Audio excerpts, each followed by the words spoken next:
Well, welcome back to Menders. Today we have Amanda Forrester. And Amanda, you're a deputy department head for healthcare administration in a large healthcare system. And I am so deeply honored to have you joining me today. Thank you very much. I'm honored to be here. Yeah, what a pleasure. You are really an expert in administrative professionals and healthcare administration. So I am very excited to dig into this as I actually have not had folks with this level of expertise in healthcare administration on the podcast so far. So thank you again.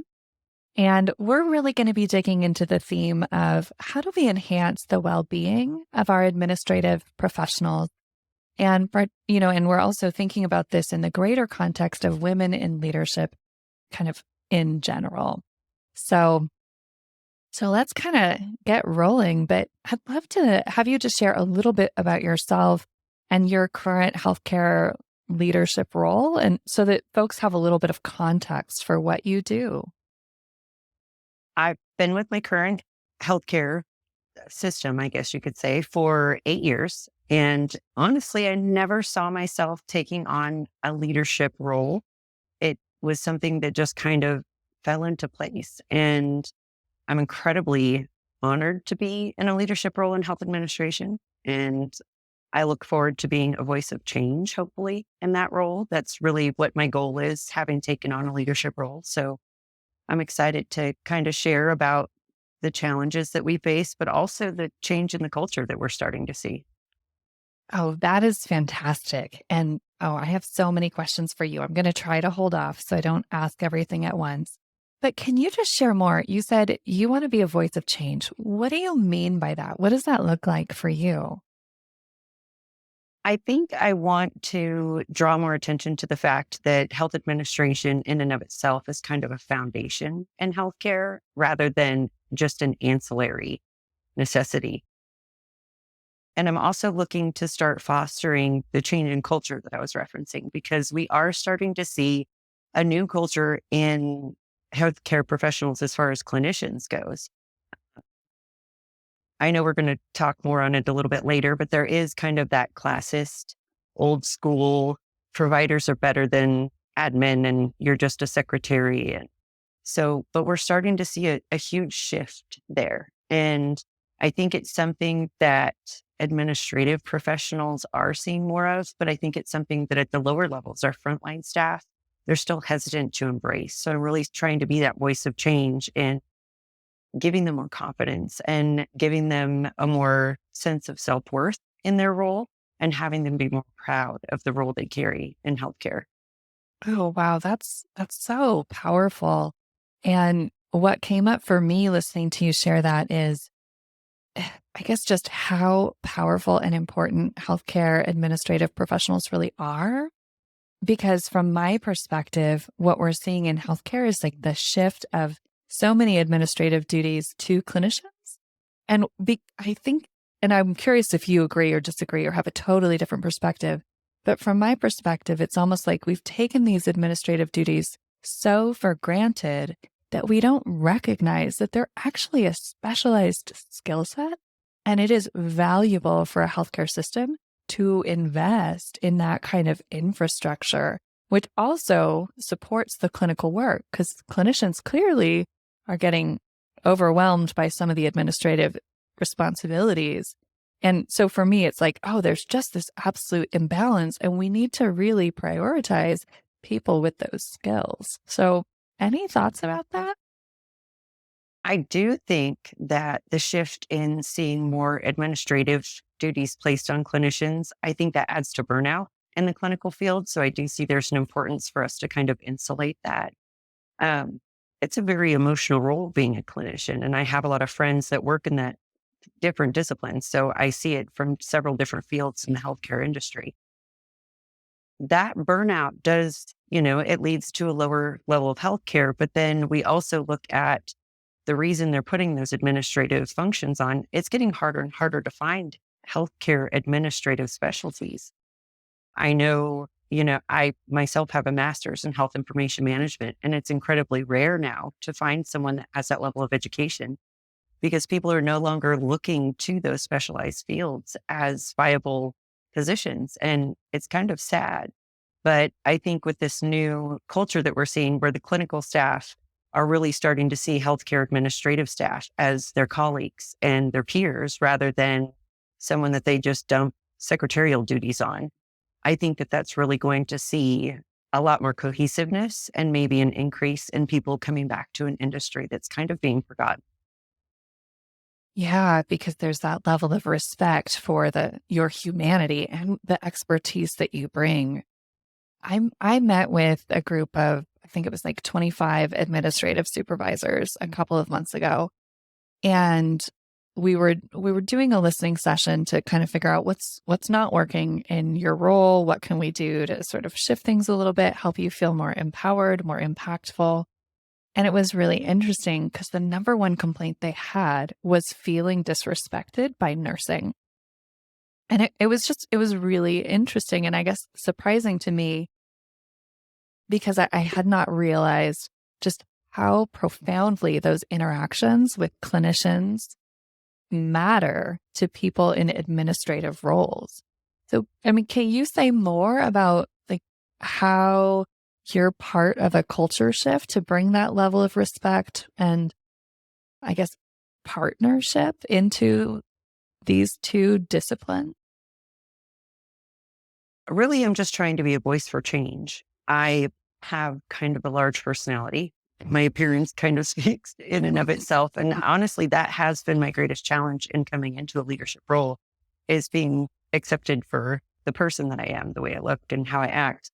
But I have to say, I think it serves me well because when I talk to clinicians, they tend to be more curious. And so I think it gives me an opportunity to have a voice. And as we start to cross those service lines, or those discipline lines of clinician versus administrative, and we start respecting one another's roles, especially, I've learned that when I lead with, I have incredible respect for what you do all day. I know it's incredibly stressful. I can imagine it's emotionally taxing. When I acknowledge that to them, they suddenly are more receptive to hearing when we interact, a sense of respect and camaraderie goes so much further. And I think the clinicians are really starting to learn like, hey, I really, I have to start looking at my admin staff in a different way. And there's a lot of clinicians coming in already with that attitude of camaraderie and that we're all colleagues and we're working together towards a common goal. And it's nice to see that, but trying to gain the respect of the older class of providers is a little bit rough. I think I'm just that person that I'm all right with taking on those that are not as respectful and just demanding that you're going to have to respect the role we play, you know? Yeah. So you're willing to kind of take it and tolerate it when people don't respect you. How do you help your staff to have that same level of self respect or ability to tolerate it when they may not be getting the respect they deserve? Or, I mean, how do you help people work with that? I try to do it by example, you know? It does occur in front of other staff, sometimes. I'd like to say it happens less and less, but when it does occur, it's usually in front of part of our team. And unfortunately, it happens a lot, when you're down in the clinics with the staff that are forward facing to the patients. And when that occurs, I try to handle it with all the professionalism, that I would expect them to have. And I also am open about, I look at that person and I tell them, I understand you're frustrated, but you will have to be respectful when you talk to me. We need to remain professional. And seeing the other person's reaction to that, I think my staff are more open to the fact that I can be respectful and professional and still demand that I be treated well in my work. And the more interactions we have like that, it's becoming more and more apparent. And we are seeing a shift in the nursing, as well, because a majority of the staff that I work with in my healthcare profession is access to care and direct patient customer service and scheduling. So I am down with the nursing staff, nursing staff and reception work very, very close together. So we're seeing a lot better relationships there. And I think that the nurses are really helping us shift the culture with the doctors. Wow. So you're kind of building those frontline immediate relationships between admin and nursing and then allowing that to kind of move upwards or sort of shift the culture upwards. I think so. But we're also seeing, we work for an incredibly wonderful healthcare system that is bringing multidisciplines to the table so that we can increase patient care and develop better, more efficient whole health programs for our patient cohort. So as we're seeing those teams form and we're bringing, each player brings their workflow to the table, they're really being faced with just how much each person does. And where somebody may have the misconception, oh, this, medical support assistant at the front desk just books appointments. That's not that hard. And when they bring their workflow to the table and the 15 to 16 policies that dictate their work and all of the different decision-making matrices that have to go into just making an appointment, I think it really brings to light just how complicated their job is, that they really have to invest time and education into becoming experts at it. And plus, it's giving those admin staff the opportunity to see the pressure and the stress and the byproducts of being a clinician or a nurse, so they're really having to see the struggles in each discipline. And I think that those teams sitting at those tables are really how we're going to have the biggest changes and shifts in culture in healthcare. So can you just say a little bit more about how you get people at the same table? Because that is so powerful to bring all those perspectives together. Well, right now we're trying to do something new within the healthcare system that we're working with, and we're bringing a team sense to the clinical services. And we're looking at areas where we're struggling with access to care and utilization for, how do we best develop schedules that will serve our patients the best, but also not burn our clinicians out. And when we're looking at these projects, we're really bringing every level to the table and people who are not usually at that table. Some of the program analysts and the people who are more data specialists. And as we put all these people together, we're increasing the level of our care, we're increasing the satisfaction of our patients, but we're also seeing that cohesiveness. And it's kind of a really pleasant byproduct that's coming out of this, is that we're also supporting that culture shift that we've been trying to do to remove that kind of elitist or classist ideal that providers and admin are not on the same team and that there's actually a hierarchy there. Wow. Yeah, that's so powerful. I've been a clinician for I think like 12 or 13 years. And for me, like breaking down the hierarchy is something that I think I learned pretty early was important because I needed to have really good relationships with everybody in the whole clinical team to be able to feel like I could actually get my needs met. So I guess for me, in part, it's like a relational approach. But I think for whatever reason, maybe I had some early experiences that just sort of pushed me in that direction of moving away from hierarchy because I was able to recognize how much better I did as a clinician when I had those really good, trusting, two-way relationships.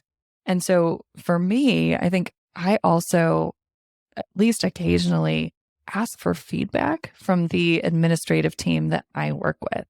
And they provide the best feedback because they're the ones who actually deal with the patients when they're frustrated in the waiting room or in these difficult moments.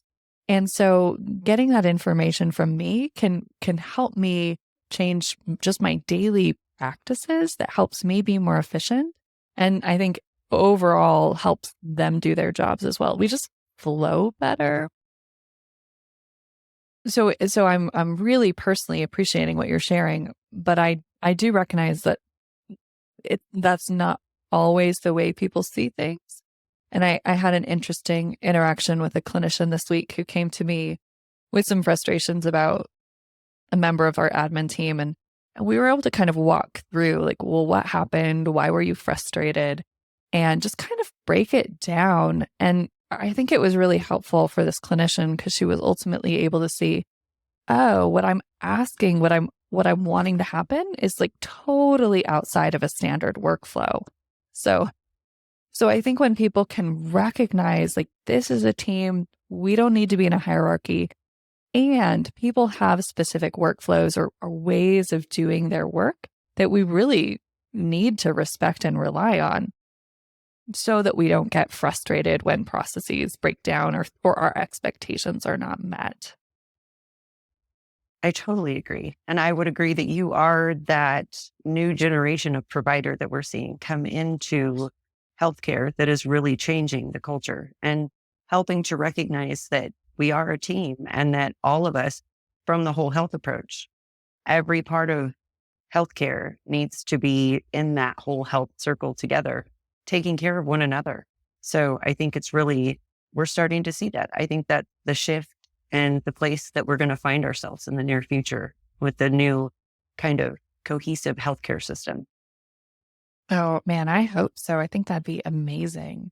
So I'm curious what you would say to other like leaders of other specialties or other areas. Maybe, maybe particularly those leaders who are in professions where there's been more of a class distinction historically. How might you get them on board with really appreciating the value that administrative experts bring to the healthcare field? I think, I think the one time that I was not as professional as I'd hoped to be, but did have a very large clinical audience, and someone made an incredibly insensitive comment about administrative staff. And I turned and looked at the crowd of them and I said, without your admin staff, there's no need for you or a nurse or a surgeon or a hospital. If you don't have admin staff to support you and take care of all of the parts of the healthcare system except laying hands on the patient, then there isn't a need for a doctor. You don't have a healthcare system. So I think, you know, it wasn't the right way to communicate it, but I think it was shocking enough in that moment that it grabbed some attention, and I do try to talk to clinical staff in a way that I'm like, look, you have to understand the entire experience for a patient starts and ends with an administrative staff member. You are their doctor, and yes, they're going to have some memory of dealing with you and seeing you, and you are the core of why they're here. But we set the tone for the appointment before it even occurs. And on the day that they come, we can calm their nerves. We are there with the patient every step of the way. Even if the doctor doesn't make it, we have to cancel that appointment. We're still there with the patient. So it's important to remember admin is the foundation of every patient experience. We start, we end it, and how we address that has a lot to do with it. And when there's a toxic or, that class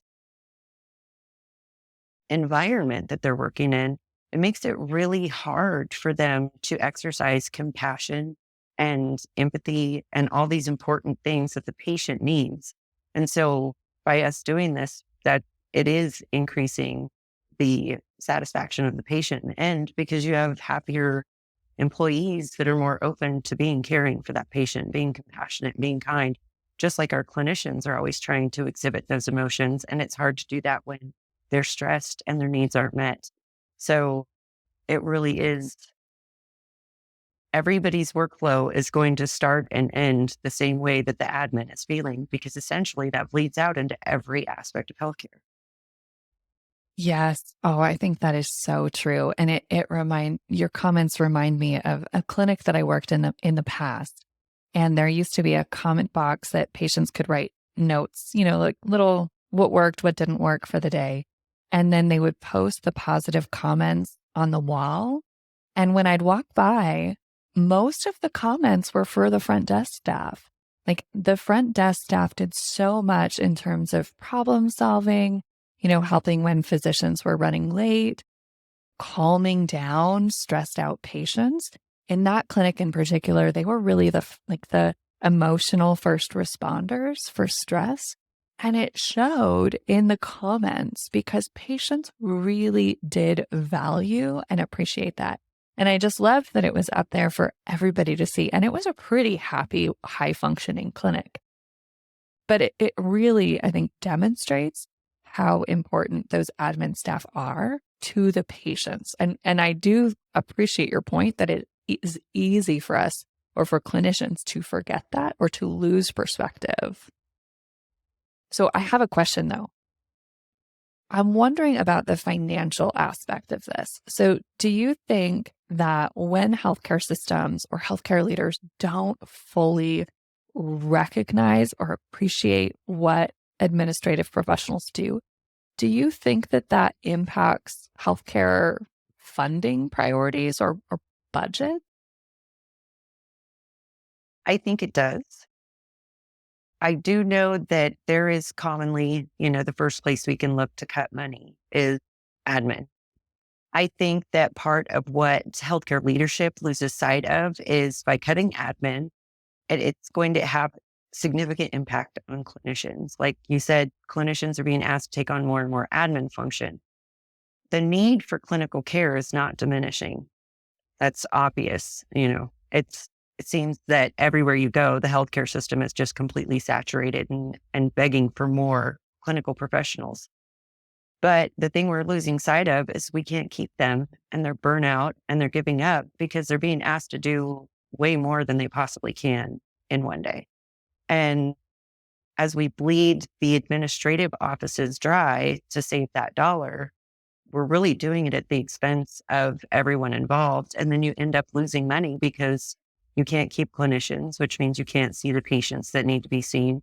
And so it kind of starts falling, this crumble, the foundation is gone. So now everything is just falling down around it.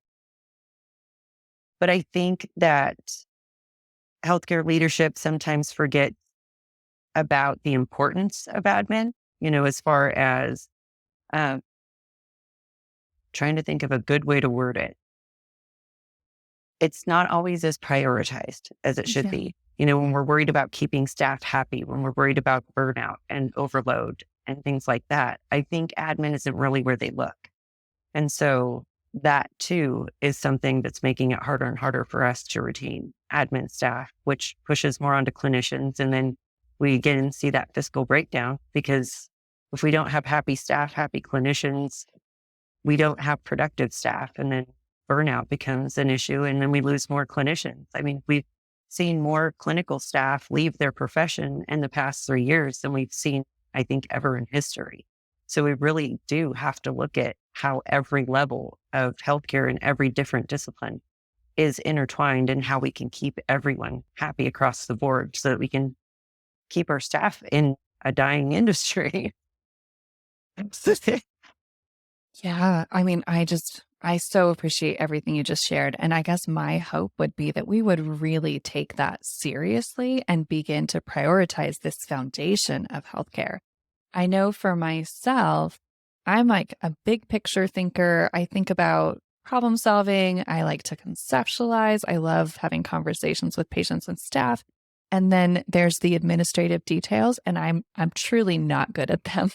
Like it's bad when I mean, it really is when I'm responsible for something because I just forget or I forget to put in appointments or, all kinds of errors come back to me. And it is not that I do not care, but it is truly outside of my area that I am skilled at, even though I have many years of practice. And so I do wonder if that is true of other physicians too, and I'm not a physician, but just, people in a clinical role trying to all of a sudden take on a level of responsibility for something that we think of as simple, but really isn't and is outside of our area of expertise. So I imagine that is also contributing to that burnout factor. Absolutely. And the feeling, I think all of us that work in healthcare, no matter where we work, are all very detail oriented and we all kind of self-identify in our work.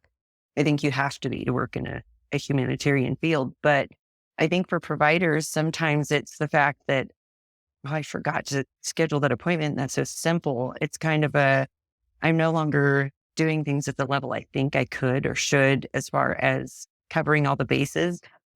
And really, you can't. I mean, Mhm. that's the reason that health admin staff are there to take on those roles because those are the details that we're educated to take on. Those are the expertise, and skills and knowledge that we took on so that you could focus on providing appropriate health care. We make sure that we take care of everything else. And so I think that as we ask providers to do that, it's not fair to the provider because that's not something you're focused on. You're focused on the patient and the care that needs to be delivered. Forgetting an appointment, you may become frustrated with, which, as we know, continuous frustration or, lack of satisfaction and work leads to burnout faster. So I think that really is a good point that clinicians shouldn't be asked to do those things, at any level. They shouldn't be asked to focus on administrative details because your focus is at the top of your license. You should be the highest functioning you can be. And I'm not saying that's beneath you. It's just not something that you're trained to do every single day.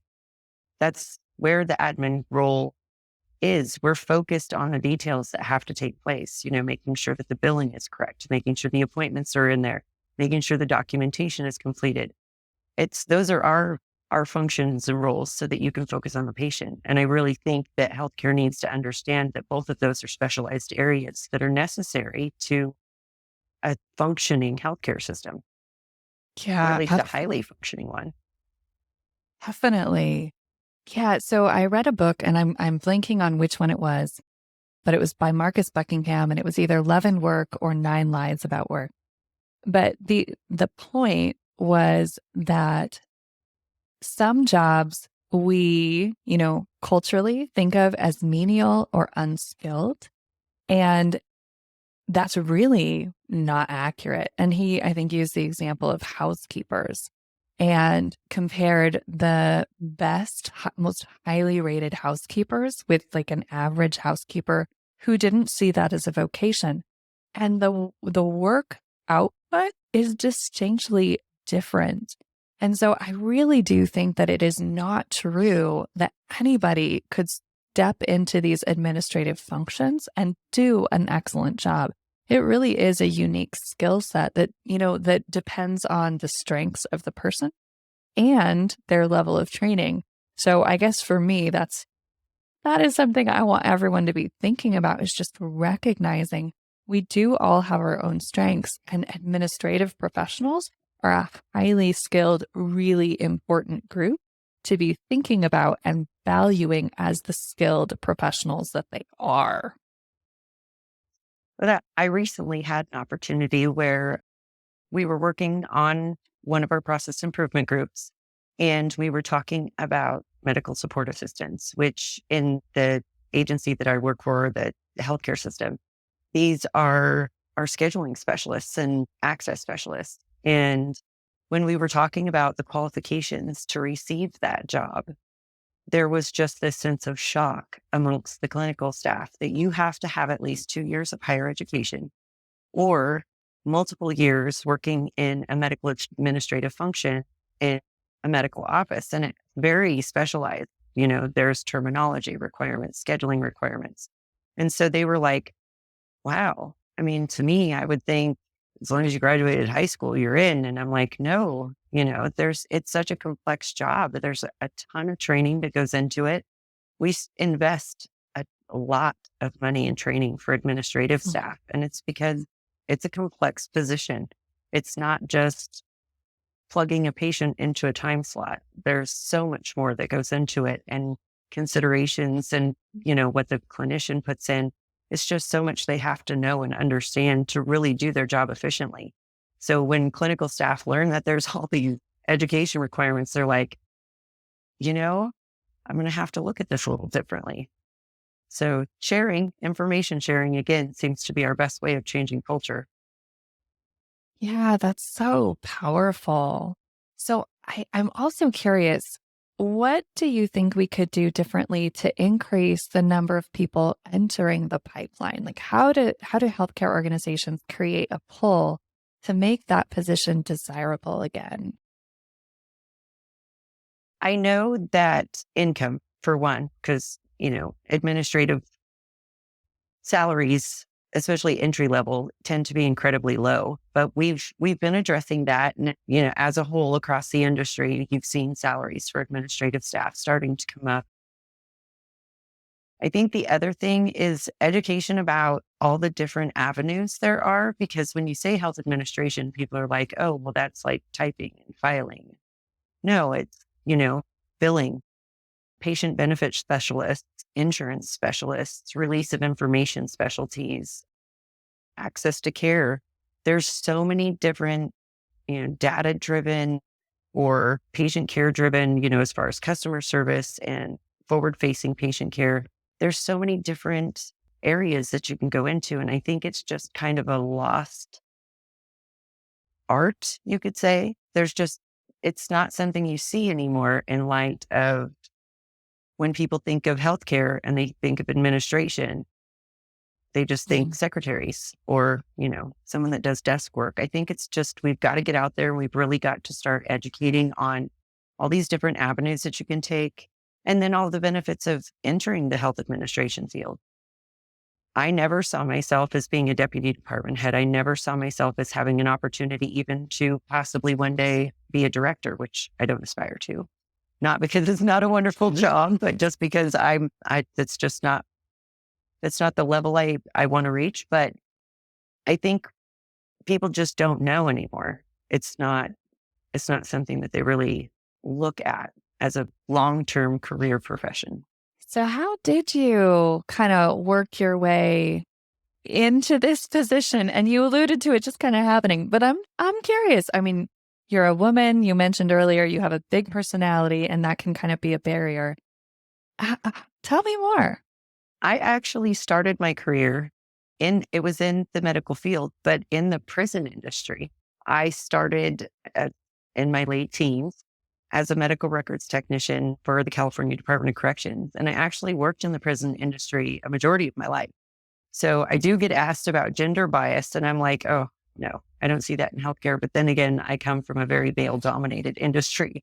And I basically was raised in it. I started at 18 and I worked in that industry until I came to my current position or current healthcare system 8 years ago.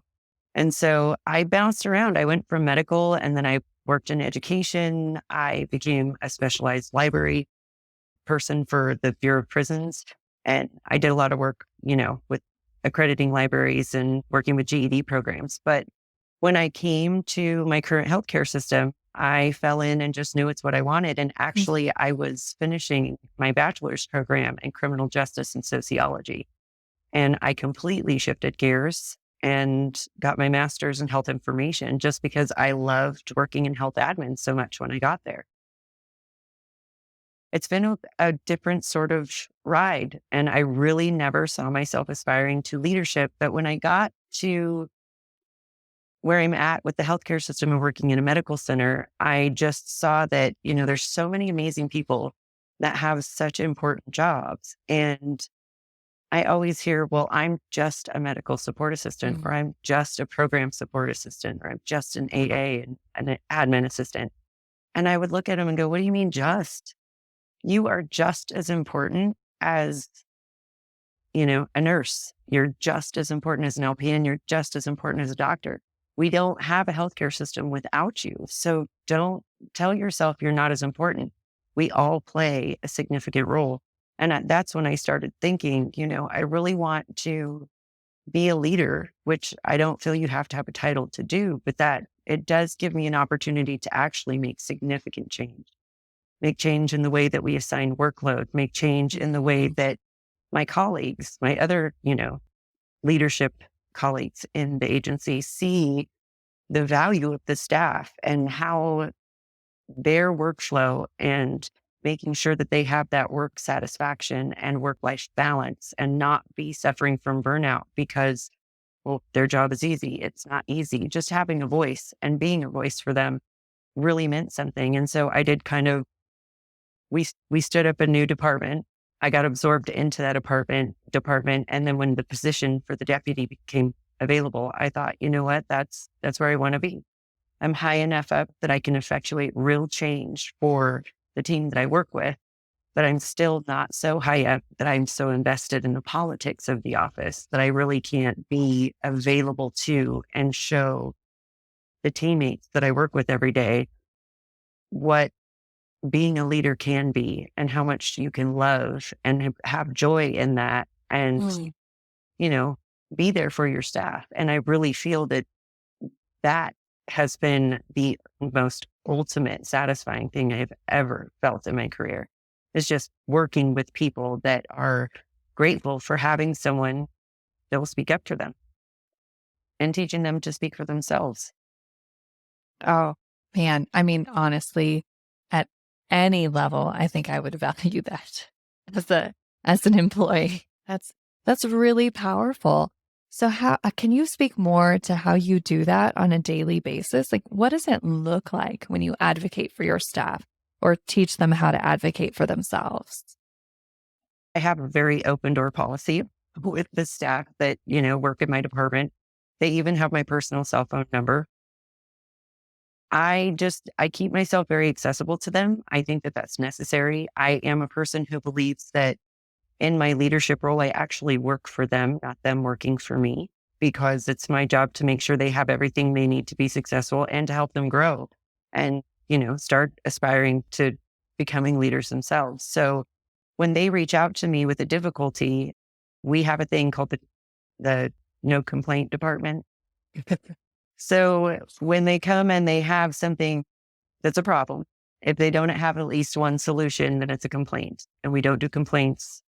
We do problem solving. We do process improvement. So they're really starting to come to me with, I have this situation. This is how I think I should handle it. And generally, I can tell them, yes, that would be great. Or if they come to me and they're like, I'm having a situation with this nurse or this provider. Well, what have you said to them? Have you had a voice? Have you asked them questions? Have you tried to understand why this is occurring? And then they go, I can do that. It's like, of course you can. Wow. And you're entitled to. You're allowed to have these sorts of conversations. And they're like, but I'm just no, you're the medical support assistant. They're the clinical team. We together are the team that serves the patient. So you can talk to your teammates. And then they're like, oh, wow. So they're really starting to feel more empowered to have those conversations. And if they're not comfortable, I will have them with them in the room. Or, if they're not comfortable with that, sometimes without. But I will go advocate for them. And they see a change in the way that the interactions flow. And then they see that, oh, I really do have someone who understands where I'm coming from, but can give me a voice if I don't have one myself, or help me find my voice if I need that. And we're seeing them be better about it. I mean, some struggle with, sometimes it's a negative voice. I'm not going to say we all get it right the first time, and not that I may not, be the best advocate for them, or that I'm not giving them the best opportunity to have a voice. Maybe I'm not teaching them properly how to speak out, but we all struggle. And I think we just all kind of learn as a group together as a team. But Oh, it's fantastic. And what I actually thought about myself was that's a skill that I teach. So I, for quite a few years, have worked as a supervisor for psychology trainees. And that's one of the first skills that I teach them is essentially how to be assertive and have a professional conversation with a supervisor or someone who has more power than you in the system when you've either been wronged or you feel uncomfortable or something has happened and it's like a boundary violation or, a boundary crossing for you. And it is such an empowering skill because they are able to, recognize that it is okay for them to have a voice and to stand up and to feel totally uncomfortable. And maybe they're shaking in their boots when they're having these conversations. But when they're able to do it, and then that feedback is either well received or not, but they can at least feel confident that they're playing a role and they're advocating for themselves. And they just kind of, they just have more empowerment. I just love that you're teaching that skill. I'm so excited. it's been a challenge. Some of them, really shy away from it. But I think in the long run, I'm seeing more and more of them come out of their shell. And not only are they feeling more satisfaction at work, they actually are starting to develop personal friendships with the nurses and the doctors. And they're seeing that transparency and that we're all human. And that's another thing as a leader, I'm very, very passionate about is being transparent and showing your humanity, because everybody Mm. thinks, oh, well, you're deputy department head and you're perfect and you never make a mistake. And I'm like, are you kidding me? I'm the lady that runs around with all the piercings and tattoos and a bald head. And I wear a giant unicorn costume and hand out employee appreciation cards. Like, I am so far from perfect. But I think that helps. I think, and them getting to see, we have raw moments. There's sometimes they Mm. come to me with feedback that's hard to take, or they're in an emotional state and it starts to bring that out in me. And I have to tell them, we're not being productive. Let's step away from this phone call, or maybe walk away from the meeting and come back later. And then when they see me come back and I tell them, I'm Mhm. sorry that I talked to you the way that I did. I was frustrated. And they're like, well, I was this way. No, but I'm supposed to hold my composure. And I didn't. Mhm. And when they Mhm. see me own that, they're like, oh, wow, this person isn't just, I'm sitting in my office telling you what to do. This person is like really transparent and human and, really trying to be a good person in my life. And so I think that being that type of leader really is important. It Mhm. helped them to see how to step into those roles and recognize their own situations like that they can step away and get control of themselves and come back.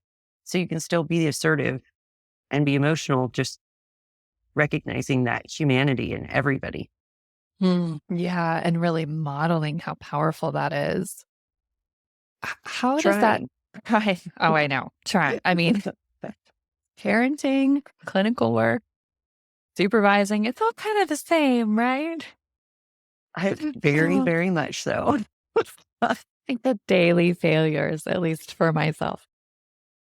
How does being transparent or having that ethos as a leader who's transparent, how does that translate into relationships with your peers or your own supervisors, the executive directors or whoever you might be interacting with? I think it's well received for the most part. I won't say I'm not criticized for it, because I don't want to say I really like socialize, like I'm not out all the time with the people I work with, but I am. If they invite me to a social function, I go. I'm very much who I am at work, at home.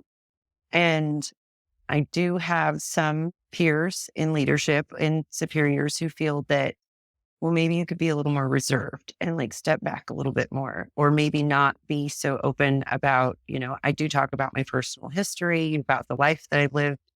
And to those people, I generally tell them, this is how I lead. And I think unless I'm authentically the person that I am, I'm never going to gain their trust on a level where I can show them that they can be just as powerful and just Mhm. as impactful in their everyday life as I am with a title. It has nothing to do with title. It has everything to do with people. And I'm really trying to be that leader that fosters that, because I I don't have many years left to retirement. And when I walk away from this work that I love, I want to know I'm walking away leaving a legacy of people who are authentic and genuine, that they're leaders, and that they're finding that self-satisfaction and they're finding that personal connection to their work.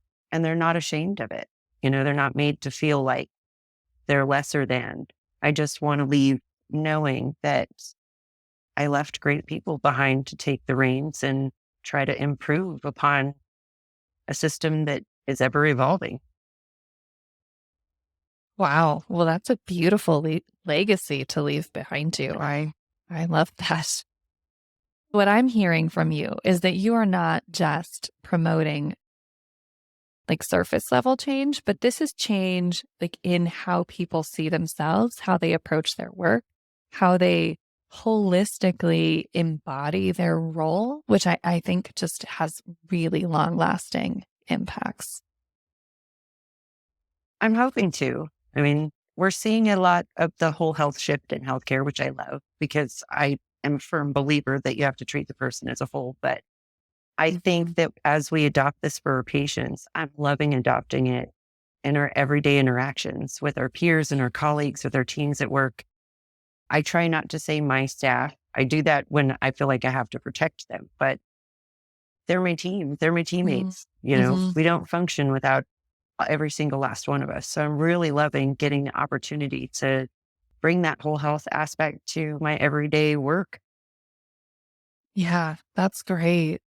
Can you just share one example of maybe a challenge that you faced and that you have successfully worked through with your team? Because I know folks are really interested in hearing how people have been effective at creating this level of systemic change that you're describing. COVID. I I know that that's kind of like a we beat it to death subject, but it's still so relevant every day in healthcare from the top to the bottom. We're still recovering. We're starting to bring people back to the office and we're seeing this whole new life anxiety. It's it's really been a struggle as we transition to this new norm that people became so enveloped in quarantine and staying home and they're seeing themselves come back to work and that anxiety is really chipping away at their self-worth at work. So it is making it more challenging to have that, I don't know, that whole self kind of environment at work or that Mm. feeling of I am part of a whole and I need to be respected. We've just seen since COVID that that's so hard to foster. I am taking a stance that we're taking technology out from between our staff. I'm no longer, we're not going to have any virtual training. I know it's difficult because we're still worrying about pandemic issues. And, of course, it's flu season and there's the RSV going around, or I don't want to call it an epidemic, but it's been a significant issue here in our community. But I really feel that we're at that place where that's the biggest challenge we're having right now to adopting this whole health culture and this very personal sense of interaction at work. So I'm kind of going back to old school, which isn't very Mhm. popular all the time, but we're doing more in person. We're taking that technology out of the personal communication and interaction because I don't think it's serving us well, especially when we're trying to foster this. And we are seeing that it's improving, but we were so much further ahead of where we are now before COVID. Mhm. And Mhm. we're trying to get back to that. But that's the biggest challenge I could say that I'm really facing with the culture change. The staff that I interact with every day in person, you see it significantly in those staff that are, offsite and they're teleworking, you still see them struggling. And so I am pulling them in more and asking them to come and interact in person more often so that they can remember, you know, we're still people on the other side. Yeah, and I They're imagine they're that still a the person, an important person. yeah, and what I was thinking is like, well, I imagine that's helpful for clinicians or other people in the system too, because when you're just, a name in the ether, you're not going to respect or think about the value of that person as much as if you've just had lunch with them or interacted with them or rubbed shoulders with them all day or all week. I think it changes our human experience to not share space Mm. and interact. There's so much we pick up on that you cannot get through a screen. You know, it's turning the cameras on is nice and it gives us all a face, but I still don't think that it replaces that one-to-one human interaction. I am really pulling to try and bring that back into their daily work life. I think it's important, especially when we work in healthcare. Yeah, absolutely. Well, my last question for you, what keeps you sustainable and connected to joy in this work in your life? Family, not just, family in the sense of who I have at home, but also my work family. I really Mhm. see the people I work with as an extended family, even the ones that may be more difficult. I still, I see value in them. And it really does. It gives me joy. It gives me joy to go to work and know that I'm trying to help them have a better life at work, a better life at home. I'm always, I have staff who call me about things and I'm fine with that. But I really am trying to foster a more authentic, compassionate, really connected work environment for the staff that I work with. I think it's important for them so that that can show, come over into their work. I think in order for them to really excel and be excellent in their jobs, they have to get back to feeling that. And I think it's important that they feel it from others before they can pour into others what they're feeling. Mm. Oh, that's beautiful. I so appreciate this whole person perspective that you're bringing and how valued those intimate connections and enhancing your team's lives. I love that. So thank you so much for sharing. And For having me. oh, oh, it's such a privilege for me. So yeah, thank you for everything that you shared with us today. I did want to ask actually any final words or of wisdom or tips that you wanted to just leave folks with? Don't doubt your worth in the process, because if you have a place in the process, it's an important one, regardless of what you think of it. But I think that that's really what we all have to stop and remember, is that every piece of the process is essential. There's no process without it. So I'm trying to help everyone just see the value in the space that they hold. Beautiful. Well, thank you for modeling that. Trying All to, right. I guess it is. It Hey, doesn't always come across. Sometimes you have to be stern, but yeah. yeah. Well, modeling, it's not always pretty, but it can be really important. So, well, thank you so much, Amanda. I'm going to let you go. All right. Thank you very much. I appreciate it.